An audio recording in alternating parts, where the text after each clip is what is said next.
Hello student, subscribe कीजिए अखिल math class channel को और बेल आइकन को दबाइए ताकि आप मेरे लेटेस्ट मैथ वीडियोस को पहले देख सकें। Hello student, welcome to my YouTube channel Akhil math classes. तो बच्चों, आज हम स्टार्ट करने वाला है एक नया टॉपिक जिसका नाम है पाइथागोरस थ्योरम। पाइथागोरस थ्योरम आपने कभी सुना भी होगा इसके बारे में, बट आई थिंक आप क्लास 7 में पहली बार इसको पढ़ रहे हो। तो बहुत ही इंटरेस्टिंग थ्योरम है। इसका यूज बहुत ही बड़े बड़े प्रॉब्लम्स में होता है। आप ट्रिग्नोमेट्री हो गया, आपका हायर क्लास का जितना भी ज्योमेट्री के सेक्शन में इसका बहुत यूज होता है पाइथागोरस थ्योरम। ठीक है, अब कहीं भी इसका इसका यूजेस बहुत जगह है, तो इसको आपको ध्यान से समझना है। ठीक है, मैं आपको स्टार्टिंग से समझाऊंगा पाइथागोरस मतलब कैसे, मतलब थ्योरम मतलब एप्लीकेबल होता है, कैसे कहाँ पर इसका यूज होता है, इसके बेसिक कॉन्सेप्ट जो है वो क्या है। ठीक है, तो ध्यान से वीडियो को पूरा देखो। अगर आप चाहते हो पाइथागोरस थ्योरम अच्छे से समझना चाहते हो तो स्टार्टिंग से लेके एंड तक अच्छी तरह एक एक चीज़ को अच्छी तरह समझो। जो मैं समझा रहा हूँ आप उसको समझो। ठीक है, तो देखो आपके बुक में ही आपका लिखा हुआ है सब पाइथागोरस थ्योरम। देखो क्या लिखा हुआ है। पाइथागोरस ग्रीक फिलोसोफर थे। सिक्स्थ सेंचुरी में बीसी में is said to be it's said to be found a very important and useful property of right angle triangle। इसका मतलब यहाँ पर बोल रहे हैं कि पाइथागोरस जो थ्योरम जो टोटली इसको हम बोल सकते हैं टोटली ये बेस्ड है किस ट्रायंगल पे ना, राइट एंगल ट्रायंगल। आप ये दिमाग में घुसा लो इसको, ये चीज़ आपको दिमाग में अपना बैठा लो कि पाइथागोरस थ्योरम हमेशा हमेशा ऐसा नहीं, कुछ कंडीशन है, हमेशा राइट एंगल ट्रायंगल पे ही एप्लीकेबल होगा और कोई भी ट्रायंगल में नहीं होगा। मैं और एक बार बोलता हूँ, ध्यान से सुनो। राइट एंगल ट्रायंगल में ही सिर्फ एप्लीकेबल होगा पाइथागोरस थ्योरम और कोई भी ट्रायंगल में नहीं होगा। ठीक है, अब कोई भी ट्रायंगल आप पकड़ लो, आपका इक्वल ट्रायंगल पकड़ लो, कैलेंडर, कोई भी ट्रायंगल में होगा ही नहीं। सिर्फ अगर वो ट्रायंगल राइट एंगल ट्रायंगल है तभी वो पाइथागोरस थ्योरम उसमें अप्लाई हो सकता है। अब यहाँ पर कुछ क्वेश्चंस आएंगे कि राइट एंगल ट्रायंगल क्या है। तो जैसे आपको पता है राइट एंगल ट्रायंगल क्या होता है, कोई भी अगर ट्रायंगल का कोई एक एंगल बच्चों अगर 90 डिग्री हो उसको हम बोलते हैं राइट एंगल ट्रायंगल। जैसे कि मैंने आपके सामने एक फिगर जो ड्रॉ किया है, बुक में भी आपका फिगर यहाँ पर ड्रॉ किया गया है राइट एंगल ट्रायंगल का। मैंने भी यहाँ पर देखो फिगर ड्रॉ किया ऊपर, ABC ये ट्रायंगल है, राइट एंगल ट्रायंगल है। ठीक है, कैसे आपको पता चलेगा ये राइट एंगल ट्रायंगल है कि देखो ये 90 डिग्री का यहाँ पर सिंबल है छोटा सा यहाँ पर। ठीक है, 90 डिग्री का सिंबल है, तो ऐसे 90 डिग्री में रहता है, 90 डिग्री ऐसे रहती है यहाँ पर, ऐसे सिंबल आपसे पहचान लो। कोई फिगर में यहाँ पर 90 डिग्री लिख भी देता है, कोई फिगर में नहीं लिखता है। बट ये अगर इस तरह का अगर हो, मतलब फिगर में ऐसा हो, अगर ये साइन अगर दिया हो तब समझो ये 90 डिग्री यहाँ पर गिवन है। ठीक है, तो हमने यहाँ पर एक चीज़ फर्स्ट पॉइंट नंबर 1 ऐसे आप याद रखो कि पाइथागोरस थ्योरम हमेशा राइट एंगल ट्रायंगल पे ही एप्लीकेबल होता है। पॉइंट नंबर 1 समझ गए कि पाइथागोरस थ्योरम हमेशा राइट एंगल ट्रायंगल पे ही अप्लाई होता है। अब हम बढ़ते हैं जब पाइथागोरस थ्योरम अगर राइट एंगल ट्रायंगल पर अप्लाई होता है तब हम कुछ जान लेते हैं राइट एंगल ट्रायंगल के बारे में, कि राइट एंगल ट्रायंगल के बारे में कुछ हम पढ़ेंगे अभी। तो देखो बच्चों, मैं यहाँ पे एक फिगर ड्रॉ करता हूँ, ध्यान से देखो इसको। जो राइट एंगल ट्रायंगल जो होता है ना, यहाँ पे देखो मैं एक ट्रायंगल ड्रॉ करता हूँ, राइट एंगल ट्रायंगल। ठीक है, तो बच्चों याद रखो, आप इसको लिख लो, कॉपी में लिख लो, जो मैं समझा रहा हूँ उसको लिख लो। ये जो राइट एंगल ट्रायंगल जो होता है ये राइट एंगल ट्रायंगल है हमारा, इसको मैं नेमिंग देता हूँ A, ये हुआ आपका B, ये हुआ C। ठीक है, तो ये जो मैं राइट एंगल ट्रायंगल जो मैंने यहाँ पर ड्रॉ किया है, तो बच्चों ये जो साइड आपको दिख रहा है AC, इसको बोलते हैं हाइपोटेन्यूज। याद रख लो, आप कॉपी में लिख लो इसको, आप सिर्फ देखो मत, कॉपी में लिख लो, फिगर आपको याद होना चाहिए।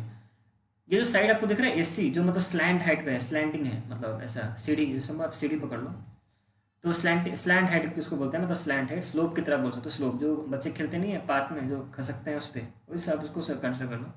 तो ये होता है जो मतलब थोड़ा इंक्लाइंड होगा तो उसको हम बोलेंगे हाइपोटेन्यूज। ट्रायंगल का ये साइड को बोला जाता है हाइपोटेन्यूज। समझ में आ रहा है बच्चों आपको?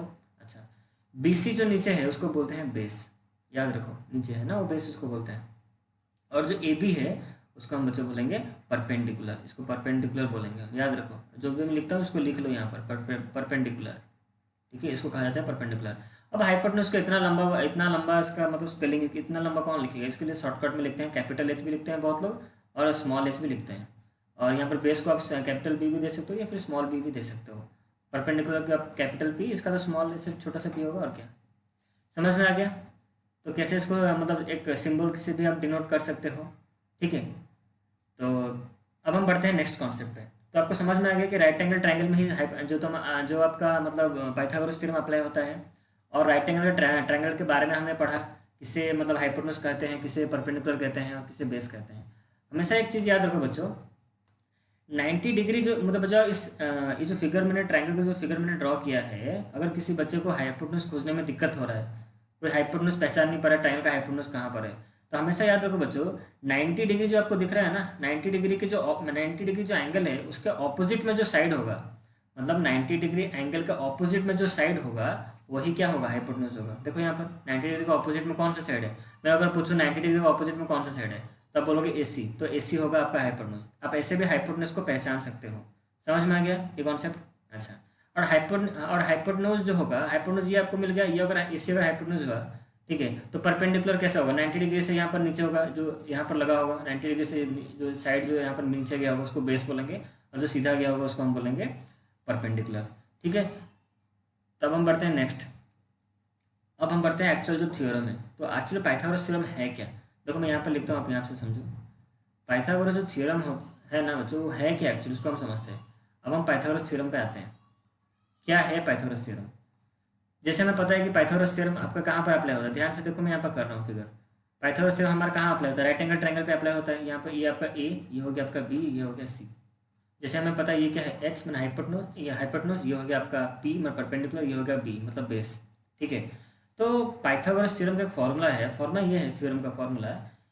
देखो मैं लिखता हूँ, ध्यान से देखो। पाइथागोरस थ्योरम का फॉर्मूला है हाइपोटेन्यूज, ध्यान से देखो, हाइपोटेन्यूज जो हम पढ़े हैं AC, हाइपोटेन्यूज का स्क्वायर, ध्यान से देखो, हाइपोटेन्यूज का स्क्वायर इक्वल टू बेस का स्क्वायर, बेस का स्क्वायर प्लस परपेंडिकुलर का स्क्वायर। आप इस चीज़ को अपना कॉपी में अच्छी तरह लिख लो, ठीक है, परपेंडिकुलर का स्क्वायर। तो मैं हाइपोटेन्यूज की जगह ऐसे भी बोल सकता हूँ कि H का स्क्वायर इक्वल टू क्या बोल सकता हूँ, B का स्क्वायर प्लस P का स्क्वायर।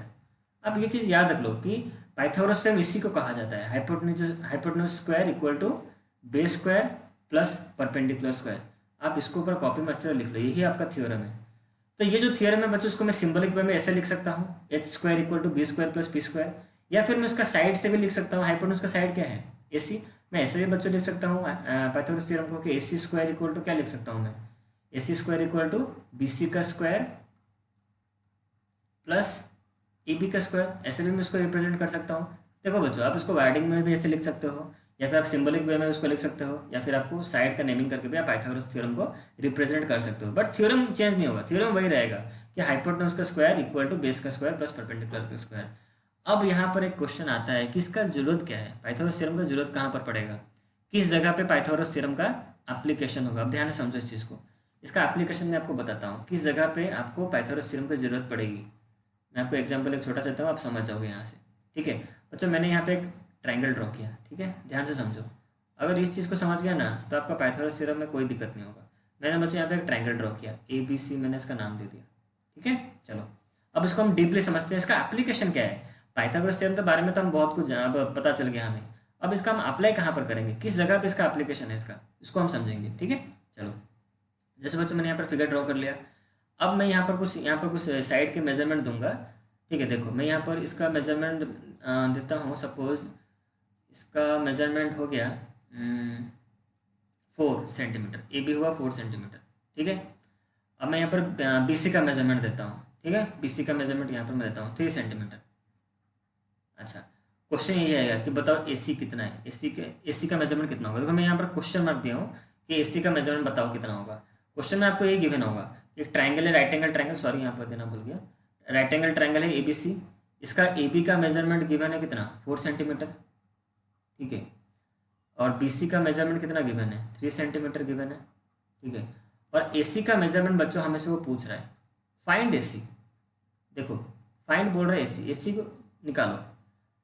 क्वेश्चन आपका ऐसा है, in right angle triangle ABC here AB equal to 4 centimetre, BC equal to 3 centimetre, and find the value of, then find the measurement of the side AC। Question समझ में आ गया। Question जो बोला आप उसको लिख सकते हो। एग्जाम्पल मैं आपको यहाँ पर एग्जाम्पल दे रहा हूँ, इसका एप्लीकेशन कहाँ कहाँ होगा। तो अब हमें AC का हमें निकालना है। जैसे आपको नजर आ ये ट्राइंगल तो राइट एंगल ट्राइंगल है, तो आराम से AC का मेजरमेंट निकल जाएगा। तो यहाँ पर आप लिखोगे bye Pythagoras theorem, Pythagoras theorem हम अप्लाई करेंगे। अप्लाइंग पाइथागोरस थ्योरम यहाँ लिख सकते हो ऊपर में, बाय की जगह आप लिख सकते हो अप्लाइंग पाइथागोरस थ्योरम।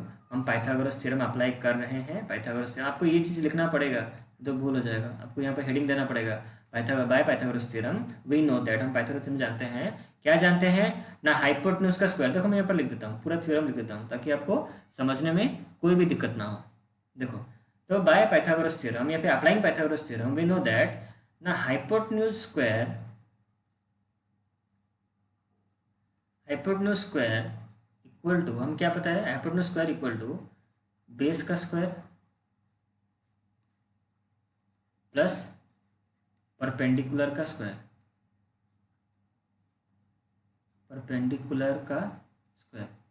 ठीक है। तो चलो हाइपोटेन्यूज क्या है यहाँ पर, हाइपोटेन्यूज क्या है, हाइपोटेन्यूज का साइड का नेमिंग लिखो, हाइपोटेन्यूज एसी है, तो हम लिख देंगे एसी का स्क्वायर इक्वल टू बेस क्या है हमारा, बेस क्या है, बेस लिखो बीसी का स्क्वायर हो जाएगा प्लस परपेंडिकुलर क्या है हमारा एबी, तो हम यहाँ पर लिख देंगे एबी का स्क्वायर, ठीक है। यहाँ पर इतना तक लिखने के बाद उसको आप सॉल्व करना है आपको। एसी का वैल्यू हमें पता नहीं, एसी को वैसे ही रखो, एसी का स्क्वायर वैसे ही रहेगा यहाँ पर, ठीक है। अब बीसी का स्क्वायर कितना है, बीसी का स्क्वायर ये हो गया आपका 3 सेंटीमीटर, 3 सेंटीमीटर का स्क्वायर प्लस एबी कितना है आपका 4 सेंटीमीटर, ये हो गया आपका 4 सेंटीमीटर का स्क्वायर, ठीक है। यहाँ तक सबको समझ में आ रहा है। अच्छा हम नीचे बढ़ते हैं। अब हम यहाँ पर लिखेंगे AC square equal to 3 centimetre का स्क्वायर बताओ कितना होगा, बताओ अलजेब्रा पढ़े हो ना, बताओ 3 सेंटीमीटर का स्क्वायर का मतलब क्या होता है, 3 सेंटीमीटर स्क्वायर का मतलब होता है कि 3 सेंटीमीटर 2 बार मल्टीप्लाई हुआ है, 3 सेंटीमीटर इंटू 3 सेंटीमीटर, तो पहले नंबर मल्टीप्लाई होगा कितना हो जाएगा 9, उसके बाद वेरिएबल जो सी एम है यहाँ पर मल्टीप्लाई कितना सी एम स्क्वायर हो गया, समझ में आ रहा है। तो यहाँ आप क्या लिखेंगे 9 सेंटीमीटर स्क्वायर, ठीक है, प्लस इसको ये कितना हो जाएगा आपका 16 सेंटीमीटर स्क्वायर हो जाएगा, 4 सेंटीमीटर स्क्वायर मतलब 4 सेंटीमीटर इंटू 4 सेंटीमीटर, तो फर्स्ट नंबर मल्टीप्लाई होगा देन वेरिएबल, यहाँ पर वेरिएबल सी एम है, तो यहाँ आपका 16 सेंटीमीटर स्क्वायर होगा। अब दोनों देखो, दोनों का वेरिएबल सेम है, यहाँ पर भी सी एम स्क्वायर, यहाँ पर भी सी एम स्क्वायर, तो यहाँ पर बच्चों हम लिख देंगे S C square equal to ये कितना हो जाएगा आपका 25 सेंटीमीटर स्क्वायर, ठीक है, समझ में आ रहा है सबको। तो एस सी इक्वल टू हमने यहाँ पर क्या लिखा 25 सेंटीमीटर स्क्वायर, तो ए सी का जो बच्चों वैल्यू निकलेगा वो कितना निकलेगा, ए सी इक्वल टू ये हो जाएगा आपका root over of 25 centimetre square, इसका आंसर आपका निकलेगा 5 सेंटीमीटर स्क्वायर। अब यहाँ पर बच्चे पूछेंगे सर ये आप रूट ओवर कहाँ से लाएँ, ये तो हमारे कोर्स में नहीं है, ठीक है, मुझे पता है आपके कोर्स में नहीं है, बट अब इसको आप जान लो, आपको जैसे भी क्लास 8 में तो पढ़ना ही है ना। रूट ओवर क्या होता है, देखो मैं कोई भी ऐसा भी नंबर एक होता है जिसको 2 बार मल्टीप्लाई करने से वो नंबर आएगा, जैसे 1, मैंने एक नंबर कंसिडर किया 1 को सेम नंबर से मल्टीप्लाई करना, 1 को 1 से ही मल्टीप्लाई, कितना आंसर निकलेगा 1 निकलेगा। मैं दूसरा नंबर कंसिडर किया 2, तो 2 को 2 बार मल्टीप्लाई करोगे आंसर कितना निकलेगा 2 निकलेगा। 3 एक नंबर है उसको हम 3 बार मल्टीप्लाई, जो 3 को हम करेंगे, 3 को 3 से ही मल्टीप्लाई करेंगे तो आंसर कितना निकलेगा 9। उसके बाद यहाँ पर 4 नंबर कंसिडर करते हैं, तो 4 नंबर है ना, तो 4 को 4 इंटू 4 करोगे, जो भी आप नंबर कंसिडर करो उसको उसी से ही मल्टीप्लाई करना है आपको, तो आंसर यहाँ पर निकला 16। तो ये सब जो नंबर है इसको हम बोलते हैं परफेक्ट स्क्वायर, इसको हम बोलेंगे, आप पढ़ोगे क्लास 8 में पढ़ाऊंगा मैं आपको, इसको बोलेंगे हम परफेक्ट स्क्वायर। इसको हम क्या बोलते हैं 1 जो हो गया आपका, 2 हो गया, 9 हो गया, 16 हो गया, ये सब आपका परफेक्ट स्क्वायर है। तो एक्चुअली ये होता क्या है आप ऐसे समझ लो, इसी जो आपका समझ गया जो 2 आपको दिख रहा है ना यहाँ पर, ये 2 इधर आके क्या हो जाएगा रूट ओवर चला गया। आप बोलोगे सर इसके एसी के ऊपर तो 2 था वो कहाँ चला गया, ठीक है मैं आपको समझा देता हूँ, आप भी जानने का आपका भी मन होगा कि सर कैसे हुआ। देखो मैं आपको समझाता हूँ, एसी स्क्वायर इक्वल टू कितना होगा 25 सेंटीमीटर स्क्वायर था, ध्यान से समझो इस चीज़ को। एक चीज़ हमेशा एक याद रखो, ये जो रूट ओवर इसको बोलते हैं स्क्वायर रूट का साइन, इसको क्या बोलते हैं स्क्वायर रूट का साइन। अब क्लास 8 में पढ़ने वाला है उसको, चिंता मत करो, अभी भी यहाँ पर समझ लो, मैं आपको समझा देता हूँ। यहाँ पर ये जो सिंबल आपको दिख रहा है ना, ये है स्क्वायर रूट का सिंबल। अब इसको बोलते हैं स्क्वायर रूट। अच्छा इसका एक वैल्यू भी होगा, अच्छा इसका वैल्यू क्या होता है, जो स्क्वायर रूट सिंबल आपको दिख रहा है इसका वैल्यू होता है 1/2। क्या होता है 1/2, ठीक है। अगर कहीं मैं लिखूँ, अगर मैं लिखूँ रूट 2 लिखूँ तो इसका मतलब क्या होगा। अच्छा यहाँ पर देखो ये जो रूट जो साइन है ये 2 के ऊपर लगा हुआ है ना, इसका मतलब 2 के ऊपर ही रहेगा 1/2, तो 2 टू द पावर इसको बोलेंगे 1/2।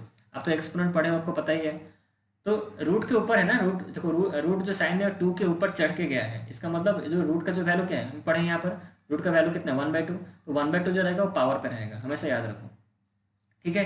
तो एक्चुअली यहाँ पर होता क्या है, देखो बच्चों आप लीनियर इक्वेशन चैप्टर आप जब मैं पढ़ाऊंगा आप समझोगे।